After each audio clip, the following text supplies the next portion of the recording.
We're off to a flying start. Welcome to Voyage of the Geek from our new digs, our new studio setup, new locale, and our final show for 2017. Joining me as always, Stan Miller, Hello, hello. Tom McGill. My name's Dave Scotland, and tonight we're doing a special show where we're going to have a retrospective look at 2017. We're going to look at some of the dismal failures, some of the surprising triumphs. We're also going to maybe discuss what we're excited about coming up in 2018, and then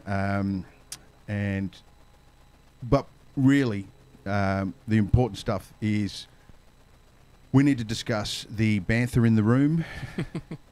We all stepped out last night and watched The Last Jedi last night. Tom and I for the second time. Yeah. Dan for the first time, so we're going to spend the first couple of minutes in the show talking about The Last Jedi, our initial impressions, things like that. It's not going to be a full-blown look at the film. It's really just our initial impressions, our disappointments, our likes and dislikes, those sorts of things. But we have to do it because there's really no way that we can't. At this stage, we've been so excited about it. So before we get on to that, it's been a while, gentlemen. How do you find the new digs? A little bit to get used to. Everything's all reversed. Yes, you're not. The left is the right, and the right is. We haven't flipped the image at home. We've flipped the room.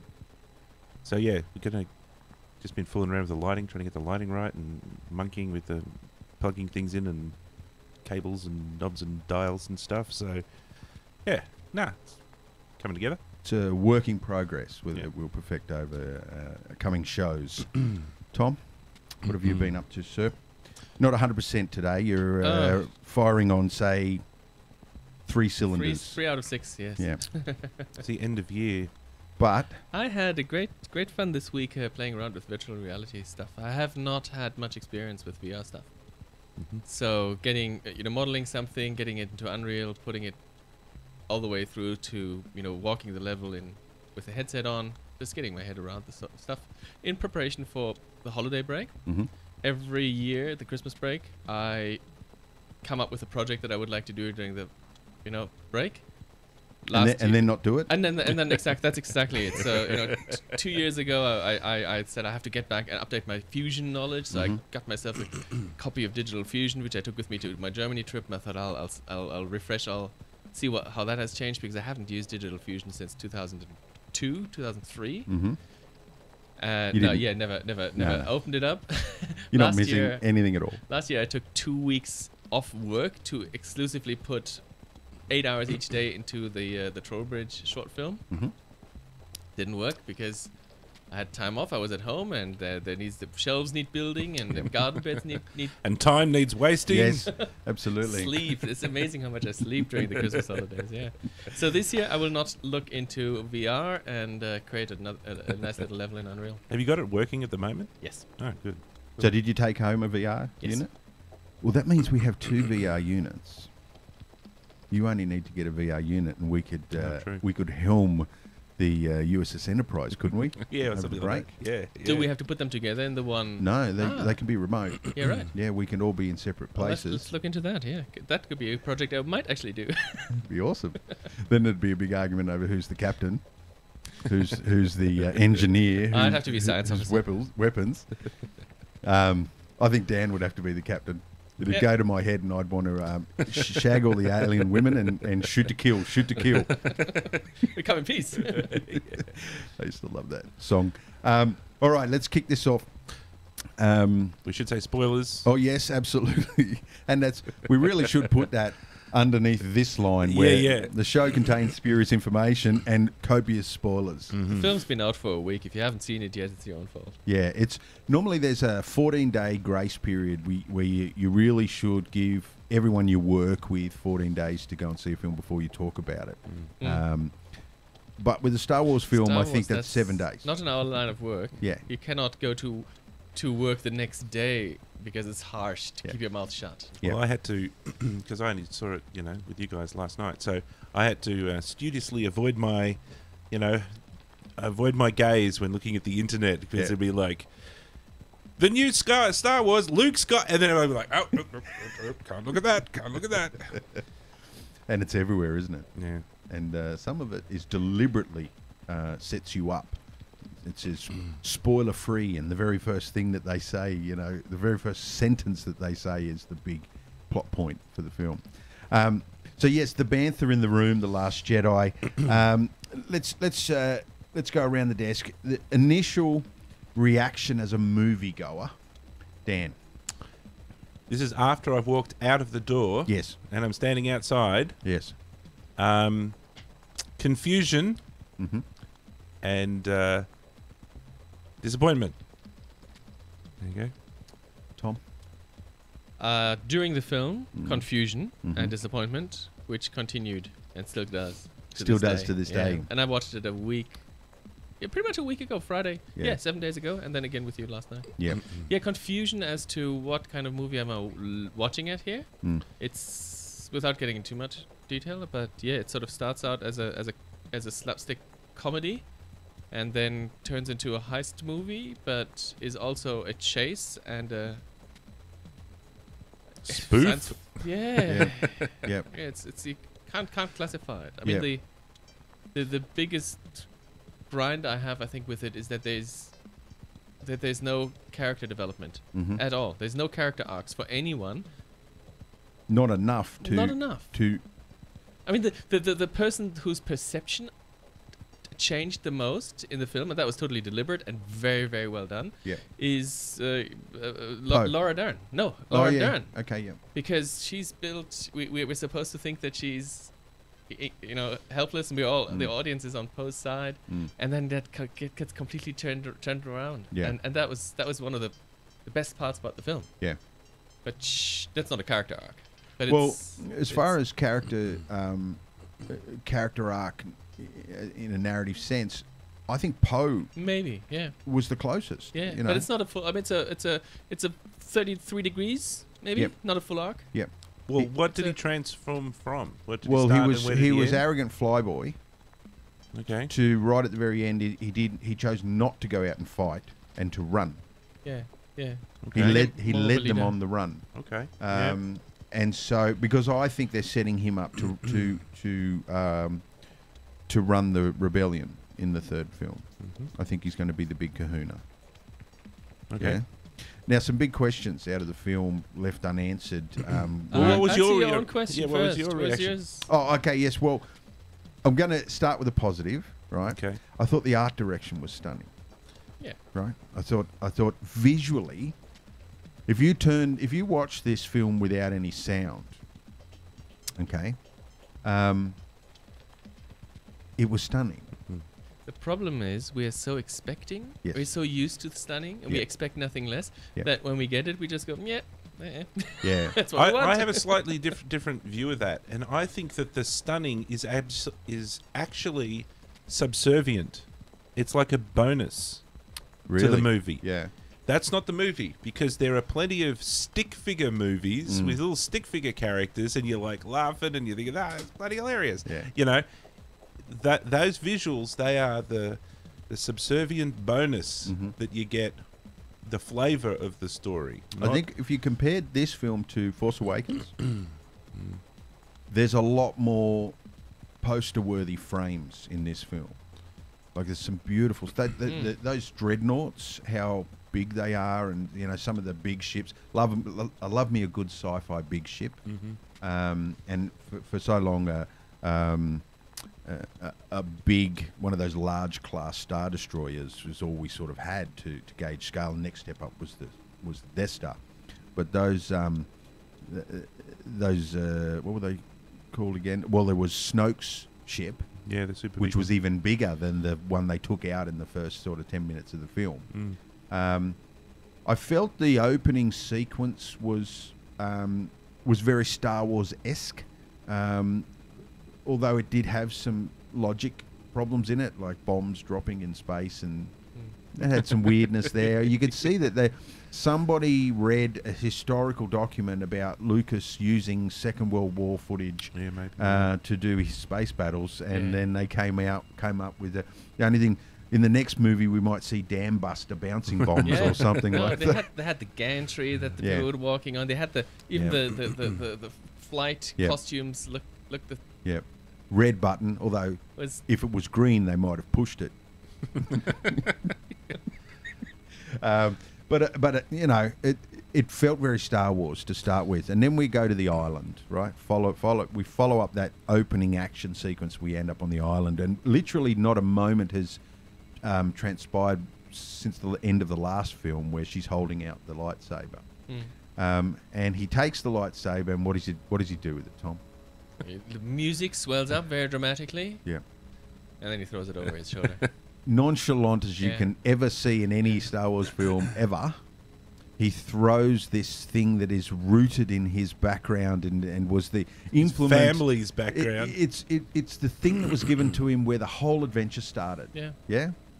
And he threw it over. And it's also Vader's and he doesn't even ask, right? where did you get it? Like, he's not even interested in how did you come across this thing? You know? I mean, and because the last time he saw it, his hand was connected to it. And that's not even the first time this film. This is what 10 minutes, 15 minutes into the movie, and it's not even the first time the movie annoys you. Yeah. The first time is, sorry to steal your thunder, but the first time is 30 seconds in when there's that talk between the Poe and the thing. Sorry to interrupt. No, that's exactly where I was going. No, Poe and Hux, and then the raising of the stakes with the bombers, where she kicks the ladder and then the thing falls, and they're just trying to up the stakes more and more, and then it falls past her, but she catches it last second. Yeah, it's eye-rollingly predictable. What's the word? What's the word? Bathos is for humor in the wrong place. When you want to like what Luke does, right? The music swells up and there's a meaningful component of the film, and then you turn it into a you deflate it instantly. By just a bucket falls on his head. Donk. And that happens again 2 minutes later when Finn wakes up. Yep. He's healed. What does he do? Yep. Falls off the bed. Yep. Yeah, and then the next time you see Finn, he's walking around in a ridiculous suit with water pissing out in all bloody directions, and you're like, okay, we're making fun of the movie now. They're piling it on. Now I'm going to go back. I'm going to go back, and I don't think I'm not sure. It might be in one of the shows when we talked about the guy that directed this thing, Ryan Johnson, and at the time I didn't know how to say his name because he was so unknown. Did I ever show you guys? Did I bring up his IMDb and say, look what he hasn't done? Right? He's done nothing. He's done nothing. Like when you have a look at his background, he's done nothing. And I remember saying at the time, this is worrying because filmmaking is really hard. It's super, super fucking hard, and you have to. All of the planets have to align. You have to be focused. You have to be in the zone. You have to understand an audience. You have to understand your actors. You have to understand everything. Otherwise, you get prequel movies, right? That's a director that doesn't understand how to. He doesn't understand his audience, right? There's so many things involved in filmmaking that to throw something like this at somebody that hasn't got a track record, whereas Abrams, he fucking knows what he's doing behind that camera, doesn't he? Right? He was involved. He was. I mean, the problems in this film are in the script already. Yeah. I think no, but it's decisions. It's the director that makes decisions about the afflection on words, the inclusion of things like Godspeed, right? Somebody put Godspeed in this film, and Star Wars universe has never had a god before, and all of a sudden it's Godspeed, and they used it about 3 times in this film. I've been thinking about this because I've been looking at conversations on the internet, right? And this is about boundaries, right? And I was thinking about this as an example because I was thinking about how people were reacting to various different things in comment sections. And so, you know, somebody would bring up a thing that, oh, this is really stupid, and another person would say, you know, then they'd give an excuse as to why it's okay. And I'll give you, what was the example you were using? The Godspeed. Yeah, the Godspeed. So what they might say is, you know, it's 2017, man. It's got to be new. You can't just keep stuck with the past. Or another one. Imagine if I'll give you a ridiculous example to highlight it. You know, imagine if Luke Skywalker revealed that he was made out of chocolate. You know, there'd be a group of people out there that would be like, oh, you know, mind blown. Yeah. You know, He was chocolate all along. He was chocolate all along. Yeah. I can't believe it. And then that explains this time and that time. Remember we said that? And then somebody in the comment section will say, made out of chocolate, that's fucking ridiculous. Yeah. And then that person will put in the comment section, well, who knows, man? Chocolate technology might have advanced in the future. We might have super chocolate, and maybe it was the Force chocolate. Because we live in a world with flat earthers. Yeah. It's the same thing. Yeah. Well, what I'm saying is that it's about boundaries. Yep.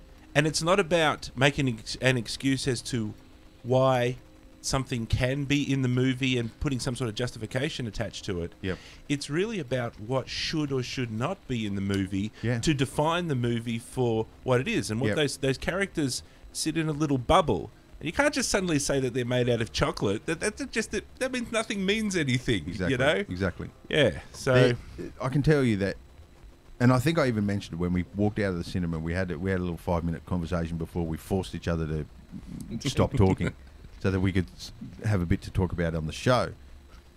I think at the heart of this film, and at the heart of the story that they tried to tell, it was a compelling story. There was something there. You've got Rey and Luke, right, where they could have, there could have been a relationship formed there, good, bad, or otherwise. She needed to be introduced to this bigger world and all this sort of stuff. We could have mirrored the journey that Luke had with Yoda and all that sort of stuff, right?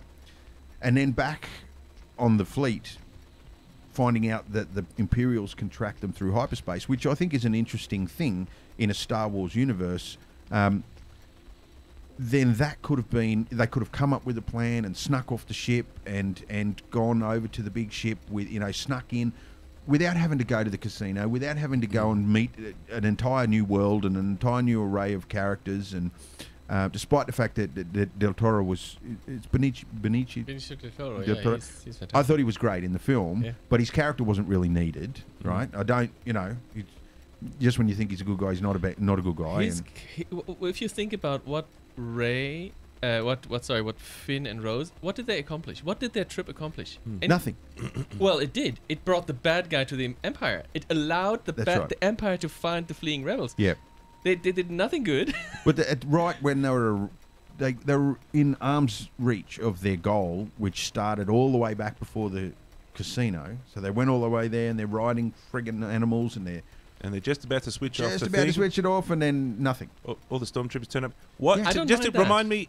I don't mind the fact that nothing. That they failed. That's great, because you always expect, they'll always succeed. Yeah. If the whole 1/3, it's very classic Star Trek, Star Wars, classic Star Wars having 3 storylines simultaneously, you know, and having a whole storyline lead to absolutely nothing. Yeah. That's good, but this one actually led to disaster. Yeah. Which was in itself also a good thing. But Del Toro is, he's important in that. He was that a regard shining light in that for the whole story. jaunt. But he's important for the story, otherwise the Empire would not have. Yeah.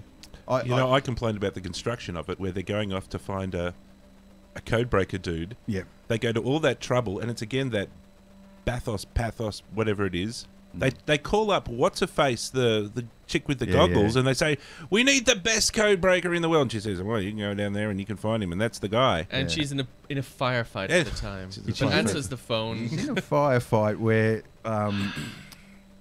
there's a camera that's projecting Do you know what I mean? Filming her Floating- somehow. floating- and you floating. look at the tech. Normally, She's on Twitch in a firefight, you know. holograms. You can sort of. No, I've seen holograms in some of the prequel stuff where they come in and out of the hologram like there's a beam, and you stand in front of it. You can talk, but you can also get. I think it was Obi-Wan that was trying to send a message to the Jedi Council, and he has to run out of the road, and then a battle droid, a destroyer droid, walks into the beam. Oh, okay, right. Like it's a fixed Yeah, camera. yeah. All of a sudden, we don't have a fixed camera yeah. anymore, and Nobody's thinking it's about like, that. There's a documentarian there with a camera it's Yeah. following Nazcanar, and it's being broadcast, or So there was some weird tech moments that, even though it was Star Wars, didn't feel like. It just, storytelling wise, it also, you start grumbling, you start wondering, why is she, like, I was thinking, why is there a floating camera Yeah. filming her? Why is she answering the phone when she's in the middle of a firefight, Yeah. and then gives them all this information, not worried that she's being shot at? Yeah. It takes you out of the story. And she never answers a question. There's Everyone no says, need "What are you for up to?" that. And she never tells you what, like. Oh, yeah. In the last movie, she, was, something. so how do you know this? How do you know that? Whatever, and she'd be forever. "Oh, I can't tell you. That's So a this that's guy a with story the, for with another the flower time." spends all his life in that casino. Otherwise, they would have never. She would have never known that he's there right now. Yeah. And the thing is that they get advice from an expert on what to do, and then they go there and nothing means anything because they find a random dude, whatever, that'll do. Right? Yeah. And they just take that guy instead. And they get stunned and thrown in prison for parking violation. Yeah. As far as I'm aware, that brings us to that guy. I don't know. For me, there's only two scenarios. One, you've got a director that really doesn't know how to make film. I think he might have lucked out once or twice in his career. One of them was probably a short film, right? He managed to get into the good graces of Kathleen Kennedy. And the higher ups at Lucas. And the thing that's scary to me is, am I right in thinking he's got the next film? Oh, please. I'm pretty sure he's doing 9. Now, if he's not doing 9, because I've got a feeling J.J. Abrams is also in the mix for coming back and doing 9 as well. At the very minimum, they have signed this Rian Johnson guy to go and shoot a brand new trilogy that is not a Skywalker trilogy, but it is a Star Wars trilogy. Okay. Brand new bunch of characters and whatever. And I swear to God, this film felt more like, in its narrative pacing and the comedy, and it felt more like a Harry Potter film than a Star Wars film. And I'm still convinced that you need to have a director that understands sci-fi. I'm stunned. I'm really stunned as to why they don't ask the fans. I was listening to some other things. I've been watching other media, computer games and other things, and drawing a few things together. And one of them was people complaining about a computer game. It's basically the same story. AAA developer like EA or whatever, they're like, herp-a-derp-a-derp, let's make some money, and I've been and we're going to have Luke Skywalker sucking on alien tits. That'll be cool. Right? And they put all of this stuff in there that they think is cool. Yep. And his response, this was this producer guy talking, and he was saying, you shouldn't try and fool the internet because there's a million fucking people and they know stuff and they work it out. Yeah. And a lot of computer games are going through, instead of having this secret development sort of phase where it's like, it's all a big secret, and then we'll reveal a fantastic, wonderful surprise. Yep. Here it is, and you open it, and it's like, but going to a different model where it's Transparent development, where you get buy-in from the community, Yeah. and the community are actually the experts, Yep. and the community are the ones that actually care. Why don't they do that with films? And I think what happens too with that model is the community will allow you to cock up. You can stuff up and you can not listen to them, do your own thing, but because you listen to them 7 times out of 10, they'll let you get away with the stuff up. There'll be uproar, They'll give you, but they'll let you back in the game. Yeah, exactly. If you don't listen to them at all and it's in the face of them, they got a loud voice. And Tom, tell us about the petition, mate. Well, yeah, there's actually a petition underway at the moment in several countries to strike get the film out of signatures canon. To ask Disney to take this film out of canon and just, offset their whole plan by 2 years and just do it again, but Yeah. properly. Yeah. All right, I'm looking up that thing as soon as I get home and I'm signing. It's 40,000 people or something. Yeah. All right. Well, we can't go too deep into it because we need to go deep into it, and we can't do it in this show because we're not prepared and we don't have enough juicy imagery and talking points and narrative. I mean, what did we say? In order to follow the narrative of this thing, it would need gymnastic dexterity and to navigate the narrative on this film. And we don't have access to. I found the narrative straightforward. The prequels confuse me much more. I've never understood them to this day, and I've watched them a few times. The narrative beats are hard to track. Like if I asked you bullet point the story to me in a linear format, I'd be lost. Like, because there are so many jumps from story to story to story to story. You know, there's 3 paths going on. There's 3 paths, but there's the main one. We start with the space race.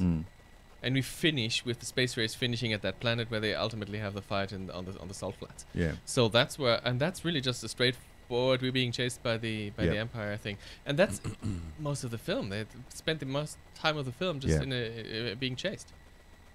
And then, as we already said, Finn and Rose don't do anything worth mentioning other than bringing the codebreaker to the Empire. And so the only other thing to follow along is Luke, Leia. Luke, Rey, and Kylo Ren.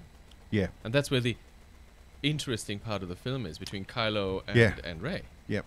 They needed to spend more time on that and less time on the casino stuff. Yeah. I was actually expecting that's where the character arc would be. Same here. Right? I was expecting... It needed to be a Luke movie.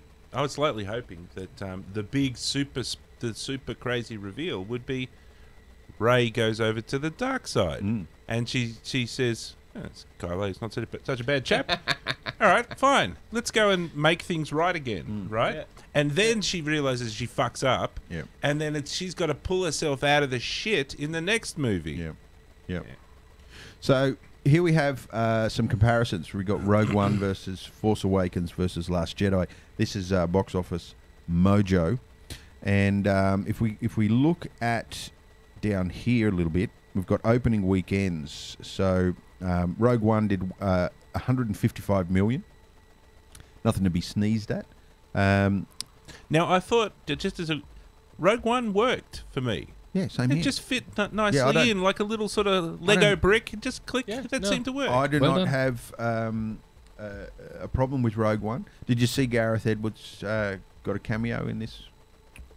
I think in Rogue One, yes. No, in this one. Really? Yeah. All of the rebels jump into the trenches in the salt, with the salt flats. And remember, one of them goes like that. Yeah, was that Gareth Edwards? No, the guy standing next to him was Gareth Edwards. All right, stop. Hold it there. We have to talk about that scene now that you brought it up.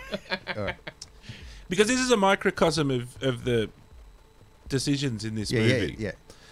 So the visual effects, who are doing a fantastic friggin' job, come up with the idea, I imagine, and they say, look, we can have the white thing, it's going to be reminiscent of Hoth, but it's not. It's a salt flat. Yeah. And it looks like, right? And then, what's his name, the director, says, all right, but the audience is not going to know that is actually salt. Yes. So what's the best way to communicate that? Yeah. Well, we can have one of the people eat the salt and then turn to the camera and say, my God, this is not snow. It's actually salt. Yeah. That is exactly what happened. Yeah. And I think the Gareth Edwards guy next to the guy that tastes gives him a weird look. And I'm not sure whether that was loaded. Right. I like to offer one director making and this is an example, and there's other examples of this all through the movie of just this stupidly handling things. My rewrite for that is that the general dude takes a step forward and he leaves a red footprint. Yeah. When I saw that, I was like, oh, is he wounded? Is his leg like blood or something? My direction would be to that dude for him to see the footprint is red. And he just reaches out and he just draws a line in the salt, revealing the red underneath. And then he just looks at it for a second. And then that's it. We don't need to know it's salt. In fact, We can we that can it's work. not salt. We can work out that it's salt. It's bloody flat. It's very, very flat. The first Yeah. thing you think of, it's a salt flat. Yeah, that's right. We can, and it's like it's not this heavy-handed cheese. It's just this simple. Okay, Yeah. so it's not blood, and then I, in my own mind, can say to myself, "Well, what could this possibly be?" And I would fairly easily come to the conclusion that it's salt. Then it appears in my own mind, generated from me, not the director saying, "Here's what to think, audience. I'm going to put it." Yeah. Another thing that I was doing some maths while I was watching the film the second time yesterday. You know how in action films the clip on the gun has always just enough bullets, as many bullets as you need to shoot, and it could be 1,300 if you needed them. That's how the rebels work as well. They have 400 people on board. They say that there's 400 are the remainers of the rebels. Then some people die, some spaceships get killed. Then they say, "Oh, we're fleeing with 30 of these transports. Leave Laura Dern behind." So out of those 400 people, we're down to 390 or something. Spread them over 30 ships. You got 12, 13 people per ship. Yeah. Right? So in each of these ships are about 13 people. Then we have the big dreadnought shooting them down. And they shoot them. Choo! Yeah. 10 seconds. Choo! Yeah. We see them. And I was counting. And there was about 18 that got nailed. Now, some of them we saw through Ray's perspective. And that could have been maybe, usually the Offset. could be the same one that we saw. So I allocated for that. Yeah. So on one hand I counted the Ray ones, and on the other hand I counted the ones we saw in the space. And definitely 10 were blown up. In the end, we see 6 going down. Yep. So we're talking, less than 100 people. We're talking about 75 people that make it down to the ground. Yeah. And then when the big attack comes, we see hundreds of rebels going into the trenches. We have them manning the stations at the back. They have plenty of people to spare to go into the weird. But there was only about 15 or 20 that got on the Millennium Falcon at the end. Yeah, but there was lots more in the trenches. Yes, that's So right. what happened to them all? Yeah. Did they get left behind? They got all blasted by the Empire, I guess. What happened to them listen, all? the salt thing, right? Yep. The tasty salt thing. Mm-hmm. That's not in a script, That's right. right? Exactly. And it's not Kathleen Kennedy coming in heavy-handed and saying, "Oh, this scene doesn't work, and we think you should put this in there." That's a director. Yeah. That's what I mean. This guy doesn't know how to make films because Spielberg would not do that. And You know what I mean? Like, yes, I do know what you mean. Scorsese wouldn't do that. There's no need to do that. Yeah. I can assume, and if I don't assume correctly, it doesn't matter. No. It's not going to affect the narrative. I'm still going to care about the characters, And people, and that's what's important. And if people don't understand it that there and then, they'll eventually work it out. Yeah. They'll work it out by reading an article down the track, or they'll see And the then- salt flat battle, And then that's salt. it'll all click into place. Exactly. Right? And so you don't have to lead people around by the nose and just Yeah. So What did Uncle Owen farm? Moisture. Moisture. Yeah. They were moisture farmers, right? Now, was that in the film? Like, Yeah, you did didn't they see- stop and Yeah. labour on it? No. No, because it doesn't fucking matter. Yeah. As long as you care about the characters and you're taken on the journey, you're taken on the narrative path, then it's all good. Don't worry about it. Put it in there because you need it for visual, right? But I don't have to labour on it. I think Directors that don't know what they're doing do that. This is the difference between what I think is happening with the visual effects people.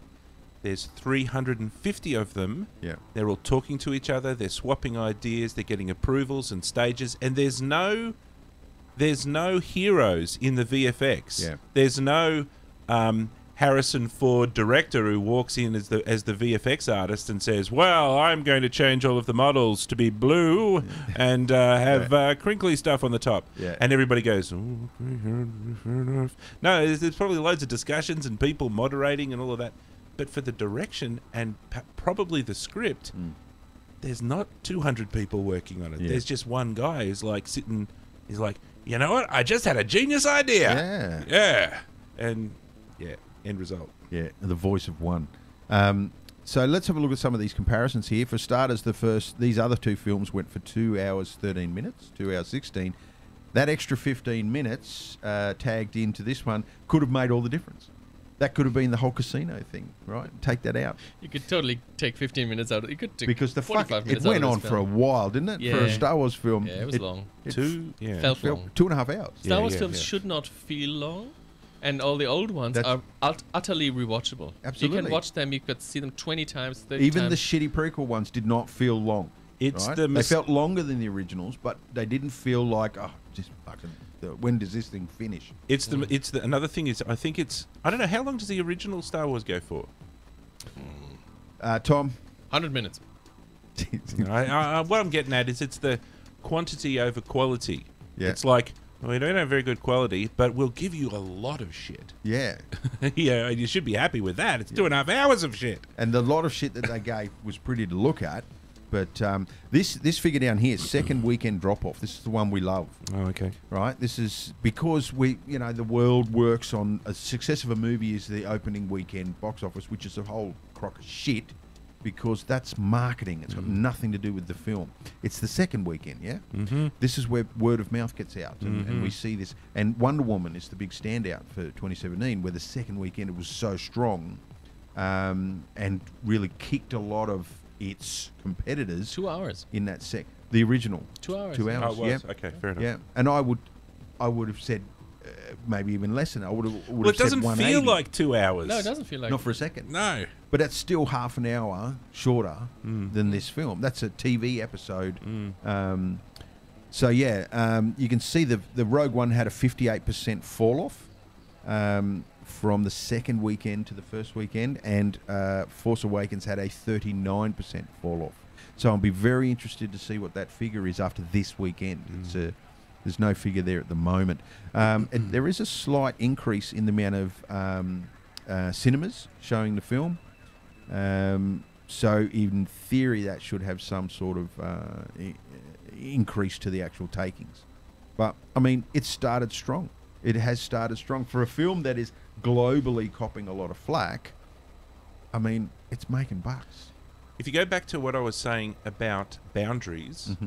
that define something, people who saw the original movies have those type of boundaries in their head, and when you see a new movie, it doesn't necessarily fit into those boundaries, and therefore you get a bit complainy. And the same with the new movie.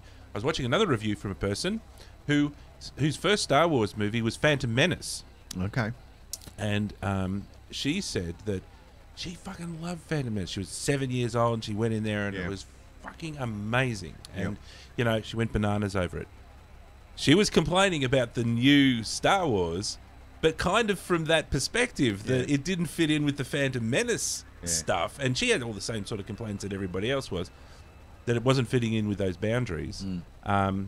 So That's why you can't ask the fans, Dan. You said earlier that they should consult the fans, but the problem with them is they care. A, they care, and B, they span multiple generations now. After yes, true. and multiple generations with different entry points and different opinions. Yeah. So you cannot ever please the fans because they have their expectations. No, I are wouldn't too be so high. cynical on that. I'd be more optimistic on that. That you could probably find a better harmony Yep.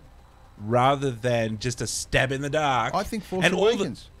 Force Awakens was that harmony to me. Yeah, It had to enough some of degree. the new filmmaking, right? Yeah. Making films has changed, right? In 40 years, we've changed the way we make films. We can't go back and make them the way we did in the 70s. It's ridiculous. It's a ridiculous notion. I think Force Awakens was the ushering in of a new Star Wars that appeased the fans. Yeah. That stepped away from the prequels far enough, but kept in the Star Wars universe. And I was ready to see another trilogy in that. I was exactly the flavour. same. Yeah, exactly the same. I feel that this film, now I've got two things that don't match. They don't feel like they're the same thing. And that frustrates me. Yeah. That frustrates me. No, I agree. Maybe I we agree. need... That was part of my confusion. When I said I came out confused, I was fractally confused. There was like layers of confusion about why, what is going on, and how did that, what decisions and choices people made. All right, so let's jump out of Star Wars for a bit, and let's have a look at some of the other interesting things happening in 2017 as far as releases. And these are the worldwide box office dollars for 2017. And the big one up on the top of the list, I had no idea. It's a No. sleeping giant going on there. Beauty and the Beast. This is the live action Beauty and the Beast Yeah. with Emma Watson. Hermione. And from what I've seen of it, it does look impressive. It is an impressive adaptation of that story. The original animated Beauty and the Beast also is a record-holding triumph as And well. this one is very closely modelled on the It's animated almost one. identical. Yeah. There's almost shot for shot some of the stuff that's in this one. But then we start to get into some ridiculous... like, I can understand, number one, Beauty and the Beast, but number two, and what I can tell you, that these are worldwide grosses. If I showed you the American grosses for 2017, that film there is not in that position, and it's much further Well, down it's, in the it's list. half of what the Beauty and the Beast has in that second column. The This Fate, is for people at home can't read it. It's Fate. the Fate and the Furious, yeah. It's because of its worldwide release, the figures go through the roof. So I can only put that down to it being super popular in some demographics, in some cultures. Yeah. I don't know what cultures they are. That would need further further research. Number 3 is Despicable Me. Fantastic. It's a good film, man. Have you seen it? No, I haven't. Yeah, you Yeah, got to no, see it. yeah. I'm up to 2. It's a good film. It's Yeah. entertaining from start to finish. Those characters are great. The minions are awesome. Again, I don't want to labour the point, but there's no director in an animated feature that can walk in and say, whoa, whoa, whoa, whoa, whoa. I want to take the shot from down here, and we're going to change him to be chocolate, and we're going to do this. You can't do that, Yeah. because it takes 200 people to organise whatever you're going to do. Absolutely. Absolutely. And it takes 2 years to work out every second of it. Yeah. You know, so you Yeah. don't muck around. Spider-Man Homecoming. Have you guys seen that yet? Yes. I haven't seen it yet. No. I acquired an evaluation version only recently, Oh. and I'll probably Direct from Sony? direct from Sony. Via a view. Absolutely. Yeah. And it's a pretty Indirect from Sony. It's a good copy. It's a pretty copy. 7.1 surround. So we'll have to watch that soon. And it's in at number 4. Number 5, Wolf Warrior 2. What I don't even the know what that is. What? is that? So Missing I have no idea, but it's worth a look. This is Wolf Warrior. Okay, so it looks like some sort of Chinese I want to say thing. Japanese movie. It's a foreign, but you're looking at worldwide. $870 million worldwide market, only 2.7 million domestic, so that's US. So 3% of its overall total, 0.3%, sorry, Sorry? and the rest of it is foreign. I've never heard of it. I don't know what the hell it is, You're not in the 0.3%. but I'm very interested to know what. I'm very interested to have a look at a film that made nearly $900 million. Appears to be a sequel as well, Wolf Warrior 2. Wonder how Wolf Warrior 1 was. Yeah, we'll have to have a look into that. Foreign, China. China. Yeah. There we go. Genre foreign. $854 million made in China. But 1.3 million made in Australia. Mm. And I still... Well, because there's lots of Chinese people in Australia. It's got to be it. It's got to be it. So yes, then we come down to something that we do recognise, which is Guardians of the Galaxy Volume 2. Did you guys see the Guardians of the Galaxy Volume 2? Absolutely. It's awesome. We'll do a show on that in the near future. I enjoyed it. Did you enjoy it more or less than the first? It's very, very similar. I Similar didn't experience. enjoy it as much as the first one, but mainly because of that virgin nature of Guardians, because I wasn't aware of who the hell they were, and the film was... I'd never seen anything like it, ever. Whereas the second one was exactly like it. Thor Ragnarok. This is a big surprise. Now, Thor Ragnarok has actually kicked the other two movies' asses. Yeah. 1 and 2. Yeah, rightfully And I believe rightly so as well. I think it's a better film, and the comedy sort of makes up for the campness of the Thor universe. You know, the bringeth thy stein of beer, wench. You know, but yet I'm a superhero. Wonder Woman, who we have a show coming up for because we've done the research, but we haven't done the show.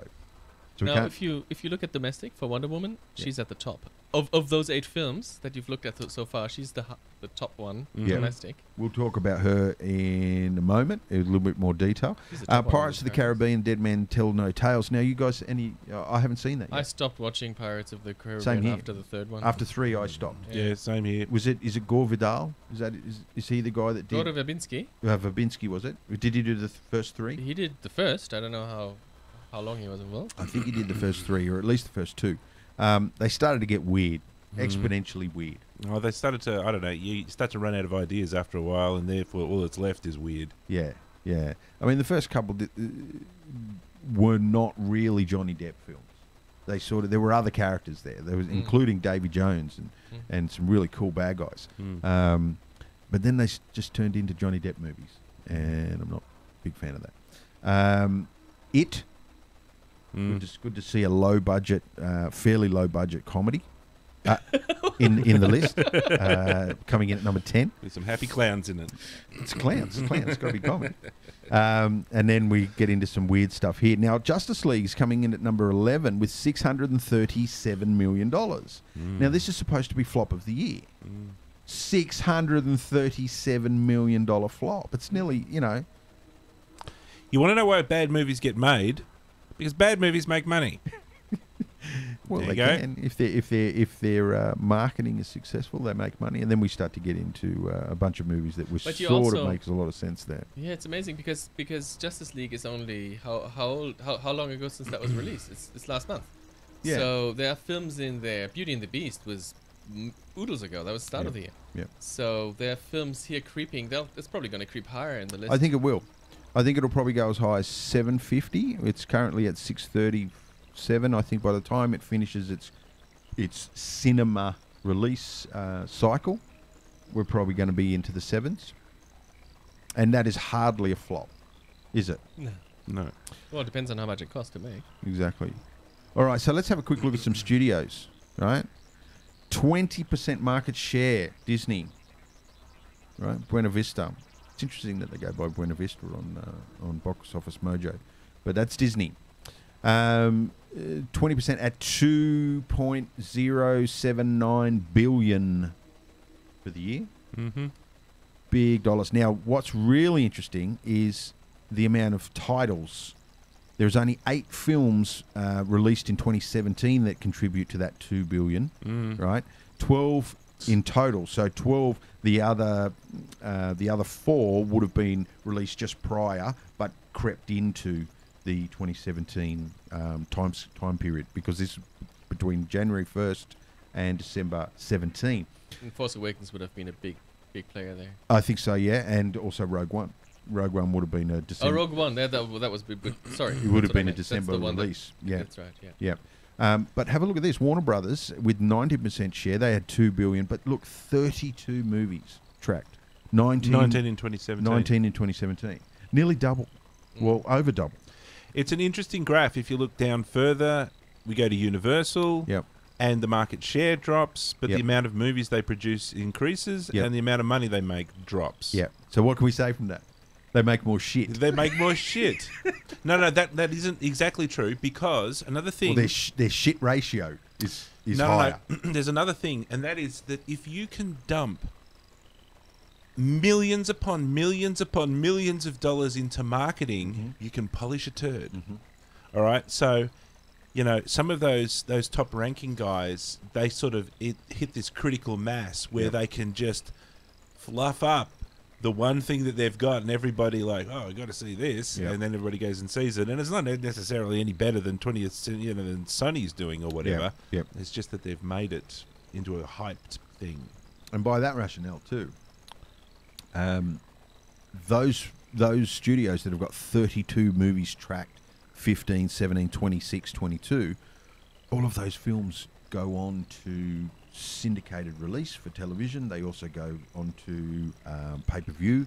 They also go on to DVD release, Blu-ray release. Now, it stands to reason that they're going to make more money because they don't do a second kick of marketing when all that happens. True. So they, in theory, would make more money from that stage of of a film's evolution, wouldn't they? Perhaps. I'm not sure. I'm thinking about, like, market share 20% at the top, Buena Vista. Yep. And I'm thinking about Sony. Yep. 20% goes down to 8%, so that's half the market share. Sony has half the market share. Yeah. But it actually still is getting... No, it's getting less than half the money. Yeah. Oh, but that's kind of close to the percentages. But it's making But they had to spam out... double the films. Yeah, they had to span out triple the films for films 2017. in 2017 to do that. Yeah. Yeah, the special effect films are very expensive to make. Yep. So Buena Vista would have a lot of very expensive films. Yep. They're few films, but films that cost them a lot of money. Yep. Whereas I don't know what the Sony films, what films. Well, some they of are. these would have to be animated, wouldn't they? Sony. Yeah, who knows? Well, Sony's... They don't say. Now, Yeah, what's I don't and know. we'll talk about this in a minute with a little bit more detail. But if the sale goes through, the $52 billion sale of Fox Film Division to Disney, then this number here Added. Yeah. gets added to this, Yeah. and we have one company then owning a 32.4% market share. I think that's a very bad thing. Same here, mate. I think that's a very bad Yeah. thing. Same here. That's a monopoly. Yeah. And a they will- monopoly in a creative world can only mean bad things. Yes, and they will hire more marketers and less script writers. Yep. And you'll get Yep. crappier movies. In a time where fewer and fewer smaller, independent, more risk-taking cinema is being done, where it's tentpole after tentpole after tentpole film, this is going in the opposite direction that we need. You know, no wonder everyone's exiting, all the directors and good actors and good stories that are going to television and syndicated pay-per-view. There's, at the moment, you may be aware that there's an equally bad taste in the AAA computer game scene at the moment with EA, Battlefront, Yep. Destiny. Those guys, because they have that same sort of market thing, is that they make a pretty good game, but they stamp, AAA on it, and then they just dump in marketing money. And the same sort of pattern emerges. You end up with a whole bunch of dodgy stuff, unhappy people. But they're still raking in billions of dollars. Well, not billions, but they're raking in millions of dollars. Anyway. I just noticed Weinstein Company there, 1.2% share in 2017. I think if we go back to 2016... You want to see how much their stock dropped? It's potentially No. Would you believe an increase? an increase. Excellent. So I'm going to leave that. I'm going to leave that alone. What I like is down there is Sony Classics. They have a separate thing. 0.3% at 17. Oh yeah, yep. Ranked number 17. They just, What does Sony Classics make? I guess they just make. They're still raking in from films they made Made for tellies. years ago, just by syndication. Yeah. All right. So I want to pose a question, gentlemen. What do we think of this? We're Scary. referring, of Very course, scary. we're currently looking at a picture of Quentin Tarantino stoically looking out the window of a starship with the Enterprise in the background. And this, of course, is relating to the Scuttlebutt, which is turning out to be rock solid. All right? This is not rumour. This guy's in full-blown development, script development. They just hired of a Star Trek film. a writer. Yeah. And this To is work a with Star them? Trek film with the Star Trek actors that have just signed. Most of those actors signed on for another couple of films. Okay. So So it's a Tarantino Star Trek. it's a Quentin Tarantino Star Trek. So they hold the phaser sideways when they shoot. What do we think of this? Disaster. Those motherfucking Disaster. Klingons. Yeah, disaster. Now, This is exactly the problem that pisses off the fans Yeah. when you have somebody... Who's stigmatized? No, He has a certain type of movie. You recognize Yeah, the Tarantino yeah. movie. yeah. So you associate a certain tone with a Tarantino film, a minimum level of violence. Yeah. And it doesn't feel like it. Like if he wanted to direct a Star Wars movie, after the turd we just watched, I would say, yeah, please let Tarantino have a go. It can't get any worse. Especially if he gets Samuel L. Jackson back. Oh yeah. As a go. Oh, Force he'll Ghost. turn up. He'll be the bad guy. This guy here is a sushi chef, right? And Star Trek is a patisserie menu, right? Yeah. So you're going to get tuna muffins or tuna souffle, or Yeah. there'll be some. They don't. This will be the argument that I'm talking Gel. about with the boundaries. Star Trek is a thing, and then Yep. then you'll have something crazy will happen, and then there'll be people arguing. Well, yeah, it's a musical, but people sing in the future. Yeah, yes, Tarantino she's making a vomiting musical would be blood. enjoyable. Yes, it's a heavy metal musical, but Yeah. people can sing in the future, can't they? So, are we excited about this or not? We're Freaking out. ouch. Yeah. No. First Yeah. the American election, now this. If I was back in the naive days of the past, like 2 days ago, you'd be like really optimistic, and you'd be like, well, whatever he's going to do is going to match my expectations and dreams. This is going to be freaking awesome. But now I'm like, hang on a minute. Yeah, okay, it doesn't work like that. That's right. He So- could surprise you. No, he will not surprise me. He could be might. reined in. You He don't know might. because No. everybody has that. We all are going to go into that No, movie this is the with naive fear. Tom from We're 2 all gonna days put ago on- talking. I'm No, gonna don't put my listen to nappies on him. before I go to the movie theater because I might. Yeah. Yeah, I don't know. I'll go in with trepidation. So This guy here, look, could I pleasantly used to surprised. teach narrative. Like before I worked where we are now, I was in charge of certain subjects. I didn't teach the same class, all of the subjects all year. I would teach narrative and 3D and animation. There was a couple of things in visual effects. And narrative, I would always say to the class, there is formula to narrative, right?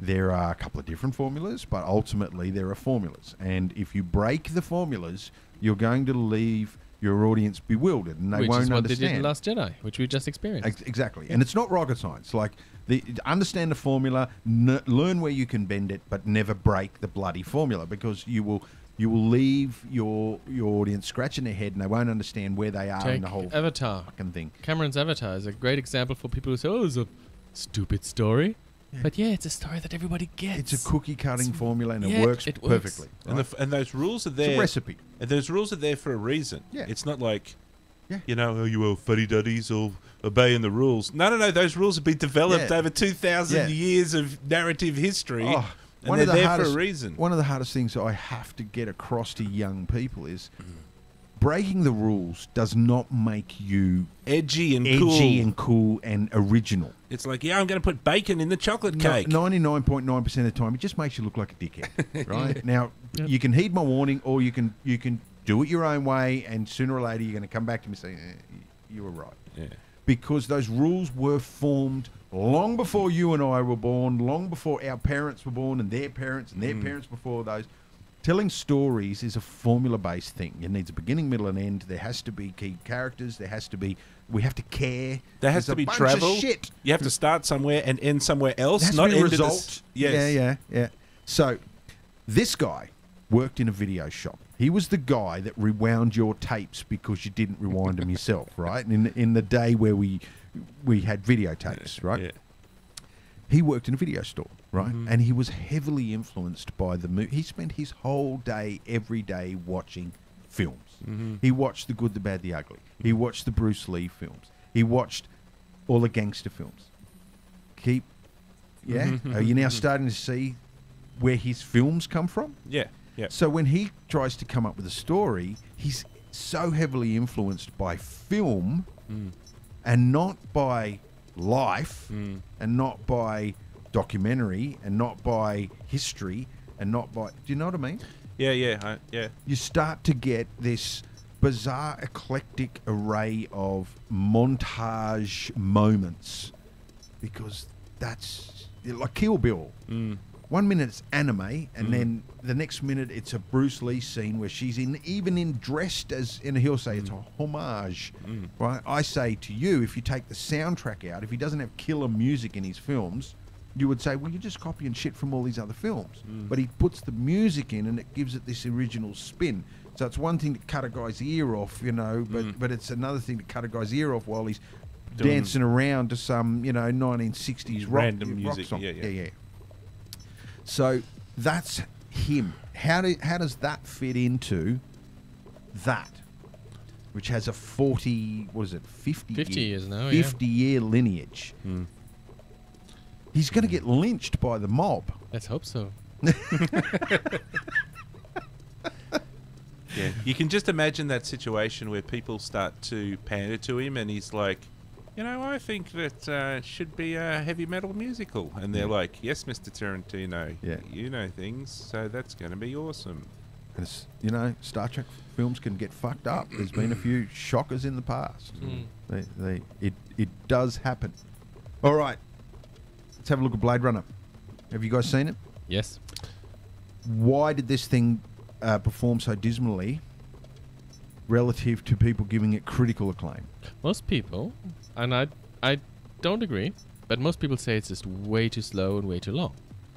But the general feeling is it's a great film. It is a good film. It is fantastic camera work, especially. It made $91 million domestic, which is $60 million less than what it cost to make. Yeah, 91 million is not much. Worldwide, 258 million, which is only 140 odd million. 140 million less, 140 million more than what it cost to make. This, financially, a massive flop. Well, these numbers include what the theaters take. That's everything. The money that people have spent, right? This is not the money that the box office investors got back. This is straight box office. On a 4,058 theatre. That's what Force Awakens opened to. Yeah. 4,000 cinemas. What happened? Are we seeing the emergence of a new culture, an internet opinion culture that can tear a film apart without people even seeing the damn thing? Because how can there be so much scuttlebutt on the internet for something that clearly not a lot of people went out and saw? Personally, I think the original Blade Runner gets more hype than it deserves. I believe so. It is an interesting film, but it's not. It's over the years it has gotten a glamorous, glorious place in the Hall of Fame of films. Yep. And so. How many years passed? Are we 35, 40 years? Closing in on 40, yep. So there's few people around that have seen the original, loved it, and really, really go to see the new one. So I think already there's a smaller target audience, compared to Star Wars or Star Trek, for example. Yeah. So you don't have enough people who actually care about the film enough to want to see it. Yeah. And then, it is. This movie I found. I wish I had seen the old one. Rewatched it before seeing this one. It's been, I think, 3 years ago that I saw the old one again. I was fresh enough in my mind to understand a lot of the stuff, but this one you get more out of it if you have the old one fresh in your mind. So it's the old one isn't that big of a deal with compared to things like Star Trek and Star Wars, who they can make a new movie and they know people are going to see it. People are going to pay their money. Some people are going to go twice, no matter what it costs, because it's bloody their fan stuff. The old one was slow, really slow. It's a slow film. This one is too, but it's not boring. I wasn't. It's stunning. Is it Roger beautiful. Deakins? Is Roger Deakins the cinematographer on this one? Whoever it was doing a good job. I'm pretty sure it's Roger Deakins, and I think it was the same one that they used for the old one. Really? I think so. Let me just have a look. Stunning. I might even be able to see it here. Yeah, Roger Deakins. Here you go. Roger Deakins. Oh, yeah. Zimmer. It had all of the ingredients are there. This thing is a good film. And yet it is a good film. It got panned. Like 91 million. There are 370 million people in the States, right? 91 million is a pathetic opening. What was the marketing or budget? it's a pathetic. Was it the marketing? I don't know. I reckon the marketing has quite a bit. I didn't actually see it, but I also didn't see a lot of the marketing for it. So my question was: are we now seeing a new surge of control by the minions of the world over these sorts of properties, where their say-so can have such a drastic effect on, or are we just seeing a coincidence? Did something else get? I'm going to look into it a little further because I cannot work out how the fuck that thing made under 100 million. Well, I think we are in a in a world where you know, the flavour on the internet is what is going Not to the same cinematographer. Sorry, looked it up. where the internet is going to influence people's public opinion of things quite a lot. All right, let's move on. I do spend more time now than I would have done in the 80s, 50s, in the 80s and 90s, reading reviews before deciding to go to a movie. Yeah. Well, in all the way into the 90s, reviews were only done by professional reviewers that held a position at a newspaper, on a television. They were, And you couldn't access a lot of reviews. and you couldn't certainly add to them, right? There was no comment system and shit like that. You had to read in the paper, and even to the point where it was corruptible, where people were getting, deals, backroom deals. Here's 20, Molly Meldrum's famous for it. Check out this. He made superstars out of bands and things like that when they probably shouldn't. But I think the same thing is still happening today, like embargoes on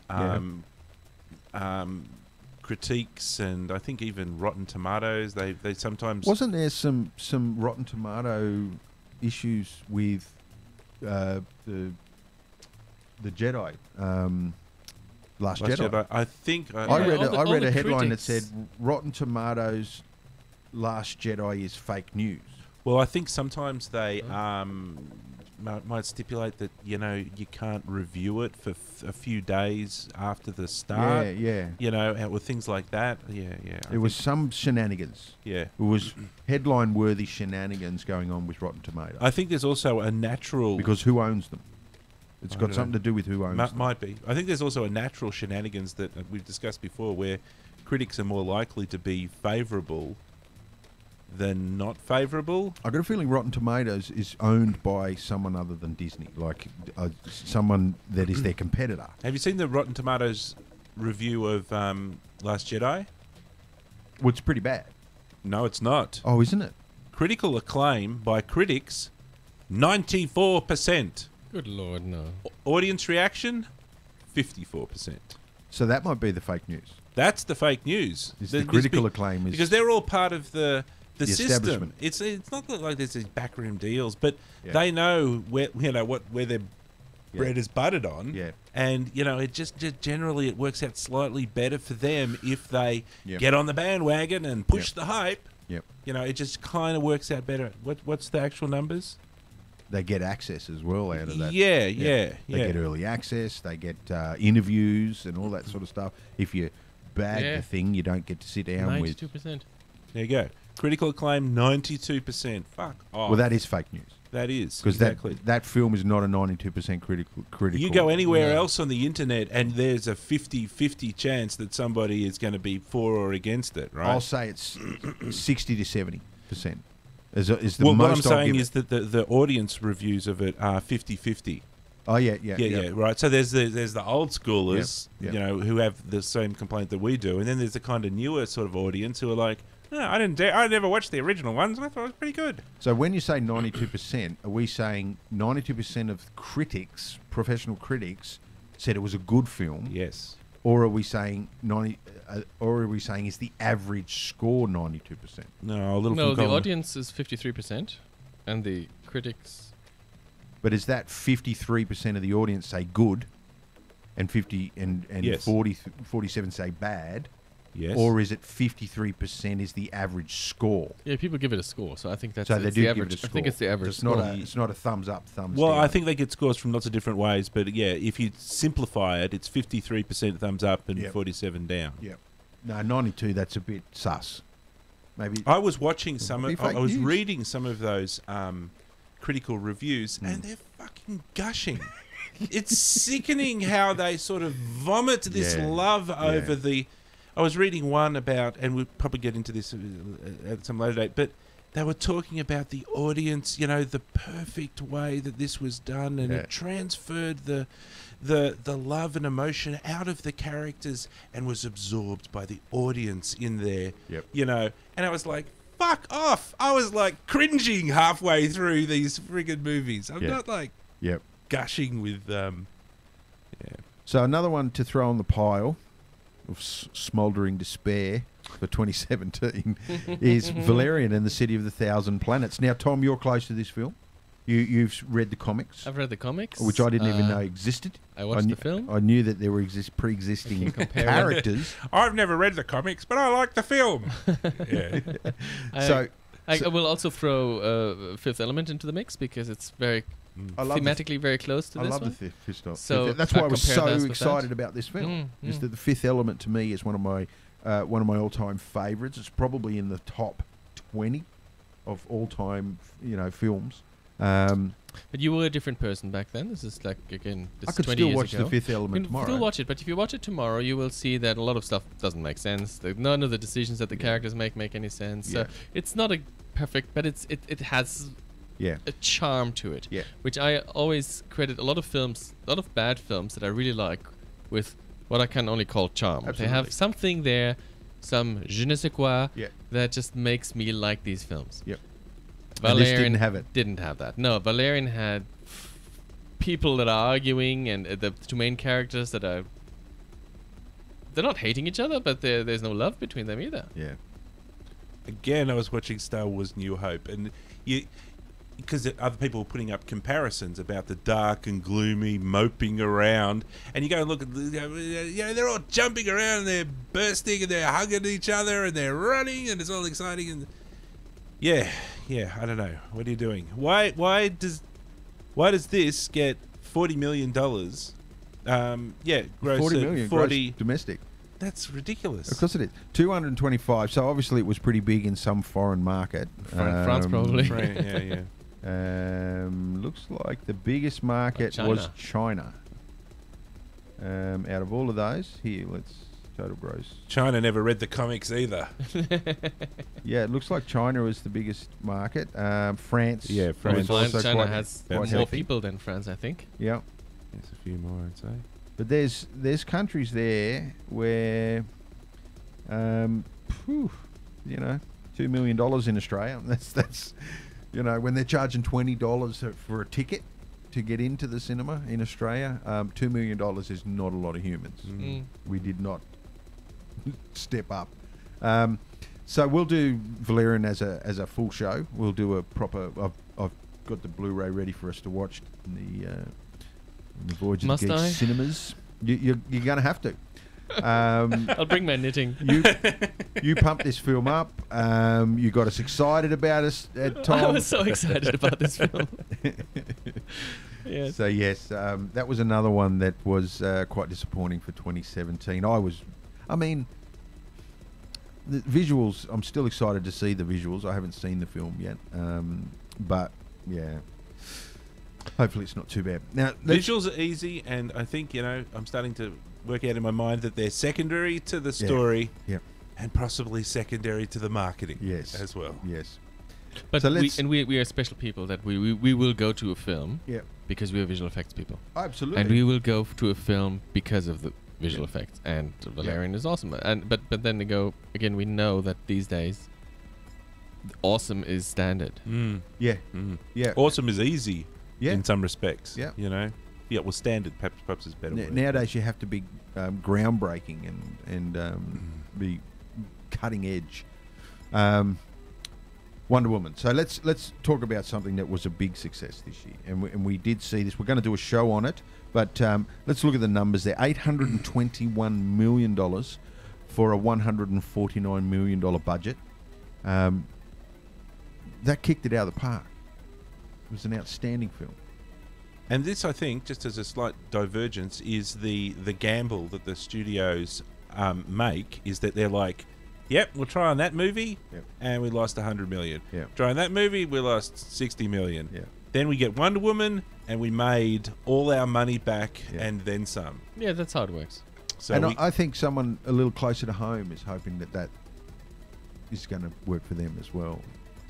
Although they might not have the hundreds of millions to gamble to hopefully. But that's how it always But works. absolutely. You make more. You produce more flops than you do Mhm. winning movies, Yeah. and it has to be like that, Yeah. considering how many movies get made each year. The Corman model is still, I believe, the best model. As long as you can make every movie for $1 million, sooner or later you're going to get one that's going to make 60 million. Mm. Then go and make another 60 movies. Like, it's pretty simple. You know, you get to go to the parties. You get to, you know, it's just no. That's all you get. You only get $1 million. Yeah, I don't care yeah. what you do with it. Just bring me back a film, Yeah. and it works pretty well. You just don't get prestige. You know, then they're not going to be lining up to give you an Academy Award. So, Wonder Woman. We'll do a full show on Wonder Woman, but I was very impressed with Wonder Woman. I haven't seen the Hero Justice League outing. Have you? No, No, neither one. Okay, well, we'll leave it there then.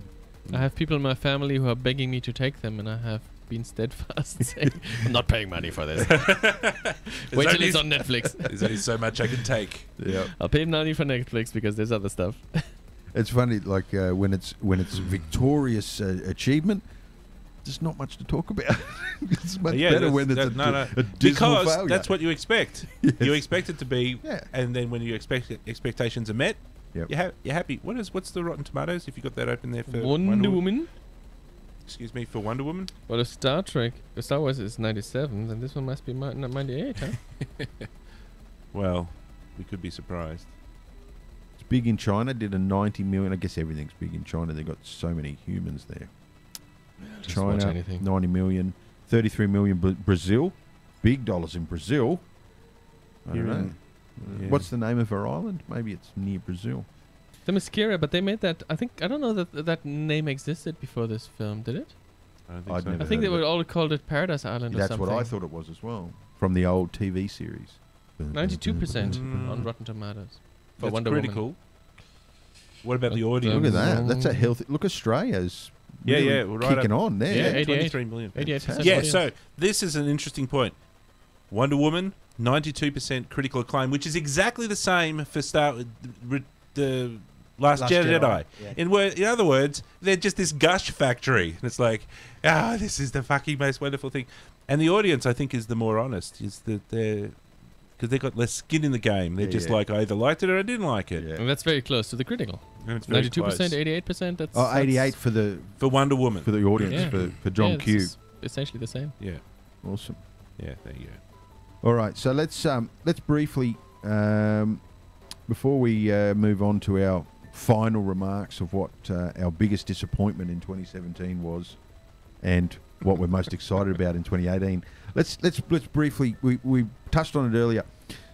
What do we think? I mean, let's drill down for a couple of minutes here on this Disney buying Fox. Mm-hmm. That means Disney will own a couple of pretty important properties, won't they?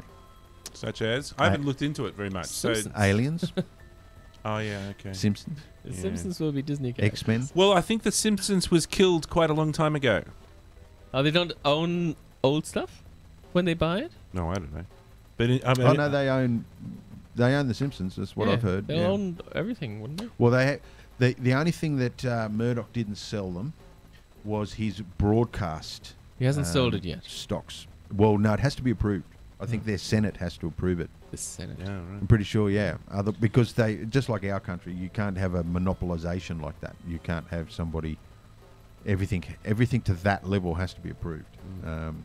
So So, all right, Alien, yeah, okay, that doesn't bode well. yeah, Anything with the 20th Century Fox True. Yeah, okay. fanfare at the start of it Yeah.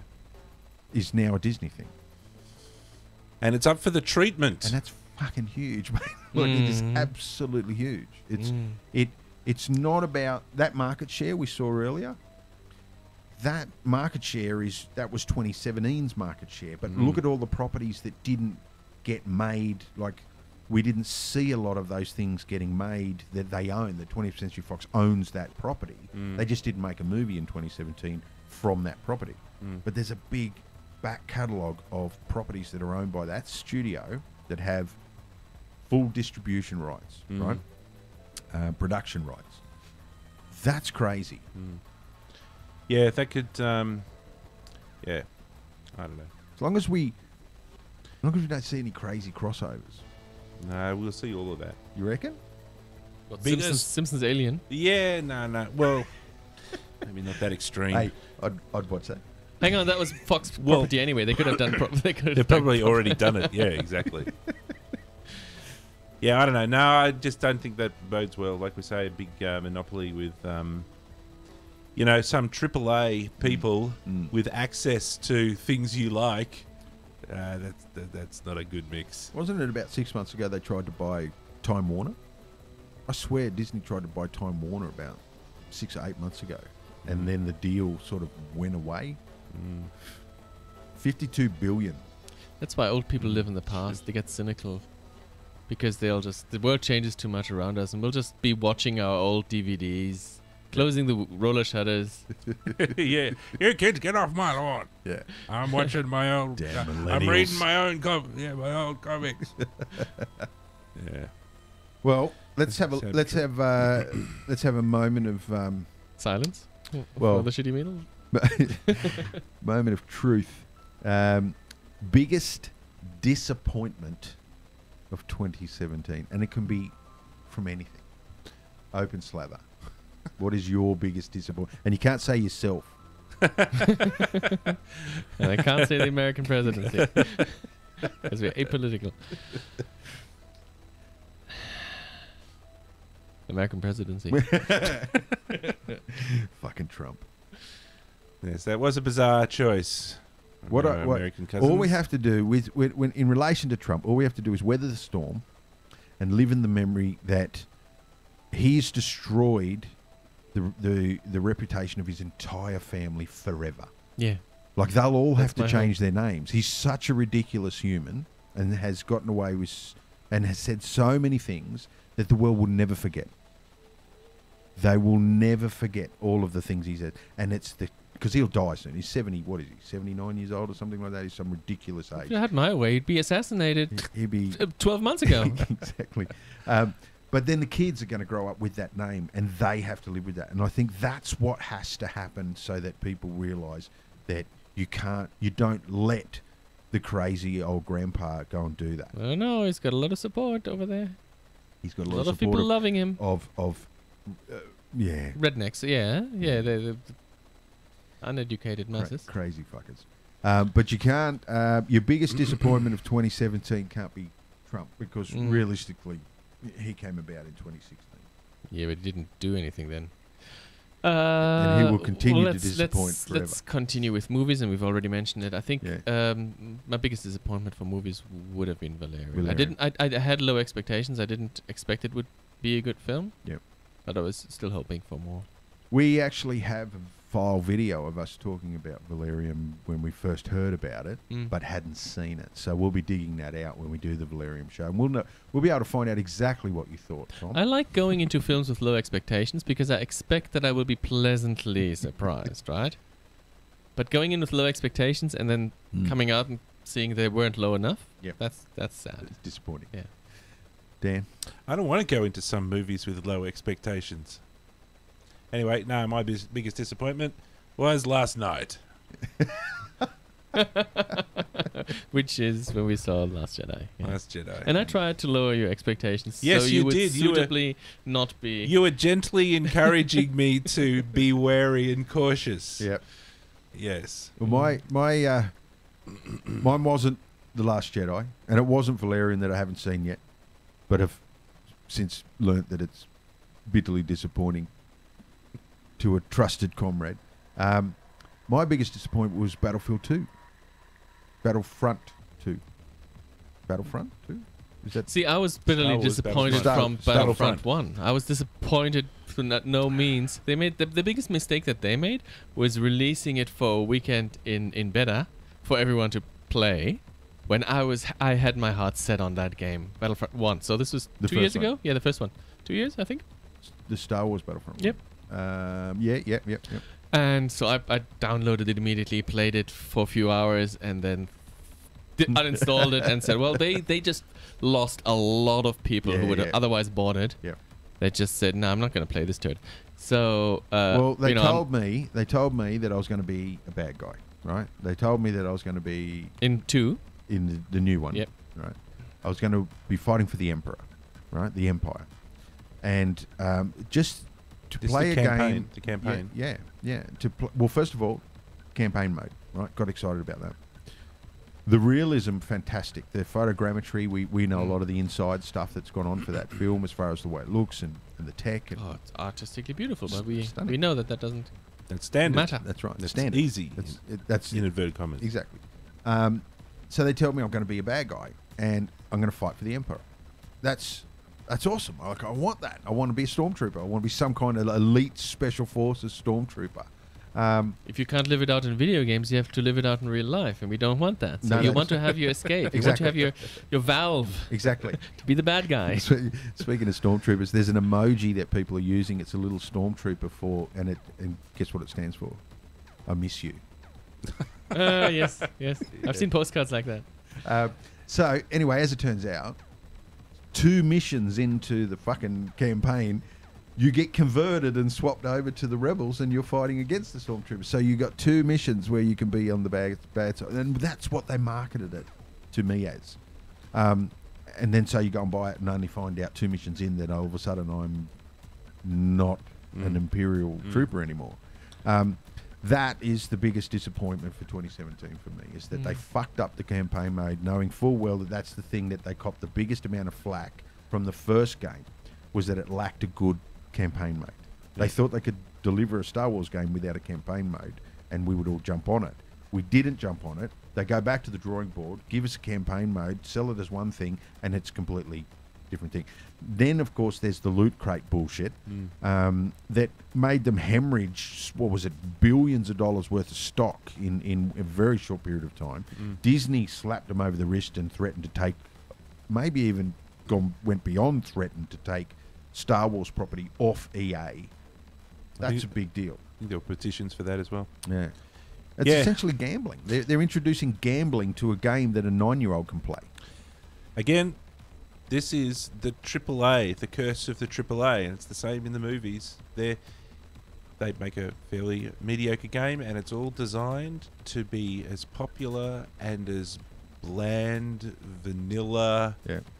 but it has marketing money just poured all over it. Yeah.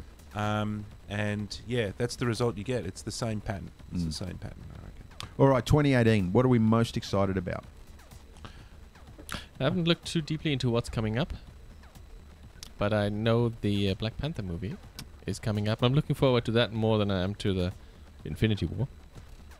So I'm in March I think is the release in Yeah. Australia, and that's a Rings a movie I'm bell. definitely keen The to see. Black Panther movie looks really interesting in like it's a world that not a lot of people know about, and it looks to me like it's realized in a really cool way.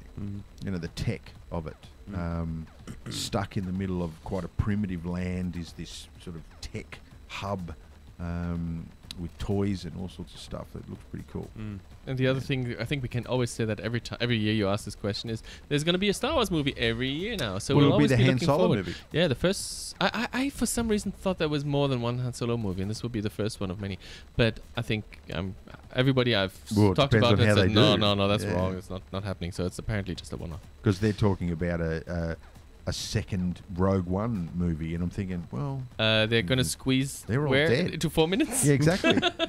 They were In the 2 at the minutes start of the film, they between were when nothing. the door opens and Vader comes in, this is where our movie fits.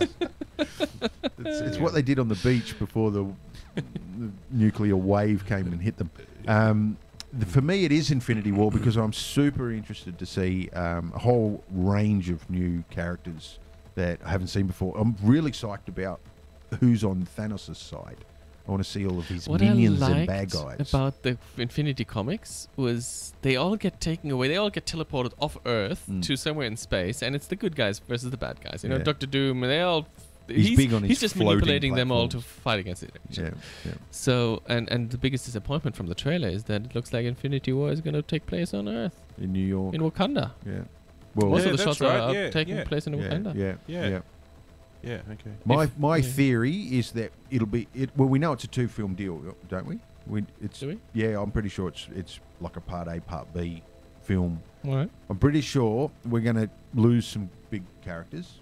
Some people are going to die. Probably. Yeah, but it's comics. Probably people like Tony Stark or Captain America, like of that caliber. That's who's going to die in this film, and the film is going to end with us getting our asses kicked dismally. Like, I foresee that at the end of the first Infinity War film will be Thanos with all of the stones. Well, if like we he's have finally, to. yeah. If it's a two-parter, it has to end like that. that's right. There's I no know. any other ending wouldn't make sense. Yeah, I think that's. Yeah, gonna it has the to be a case. cliffhanger where everything's down. So that's the one I'm most excited about. That and hopefully getting a Star Citizen full blown release. We'll just hope. Every year we'll What's hope. the odds? And there's lots of Marvel movies coming out next year. There's an Ant-Man and the Wasp. And the Wasp, film yeah. thing. She's Yeah, pretty so cool. Is that Evangeline? What's it? Evangeline Lilly, yes. Yeah. Yes. So since the Ant-Man movie, I had expected that sequel would come sooner. She was good in the original Ant-Man. You know, the Marvel Comics have been going through all sorts of turmoil that hasn't. Oh yeah, you were matched- saying. that hasn't matched Yeah. the success of the films. Yeah. It's almost like they're upset. Like They're when, very. when one property thrives in the comics, they're pretty shit on film, and vice versa. They don't match. They've been doing some weird stuff where their comic line does not match the movie line. Mm-hmm. So, if you go in and walk into a comic shop and expect to buy a comic that is similar to what you're seeing in the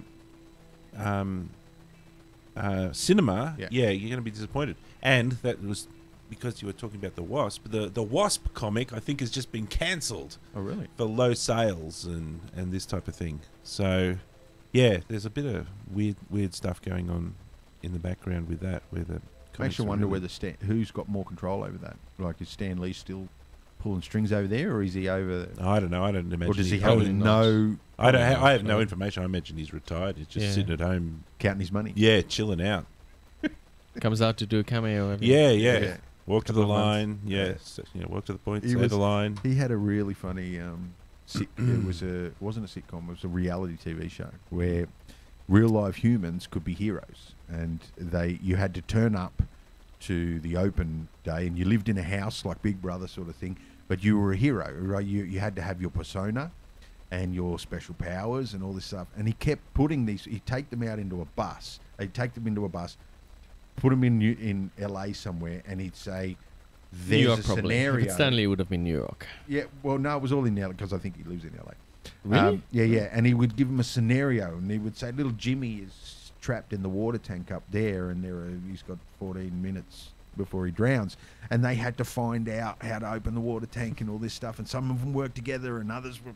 And you've got to watch this fucking thing. You've got to see at least one episode of this thing. It was crazy because people are just walking around doing their normal shit, shopping and tourists and whatever. This is live And these role-play thing. wankers are running around in their capes in and costumes, in full, yeah. full costume. And he's like, "I am blah blah blah." And the guy that won it is the guy that believed the most that he was this character, but he had no superpowers whatsoever. He couldn't do any of these things. It's Neither like, does Batman. I will be there in a moment. Taxi. You got to see it. I forget what it was called. I think it was Excelsior and Beyond or something like that. That sounds cool. Was the name of it, and he was the host. All right, so that's it. That's it for our final show for 2017. We'll join you in 2018, probably sometime in January, where we have to review a couple of films that we've already done some research on, and look forward to doing that. Any parting words for Christmas before we go, gentlemen? Godspeed. Yeah. which is a Star Wars phrase. Yes. Yes, TM. apparently now in the new. Yes. May the Godspeed be with you. May the Godspeed be with you. Exactly. Exactly. Brave Right. new Merry world. Christmas to one and all, and we'll see you in the new year. Ho ho ho.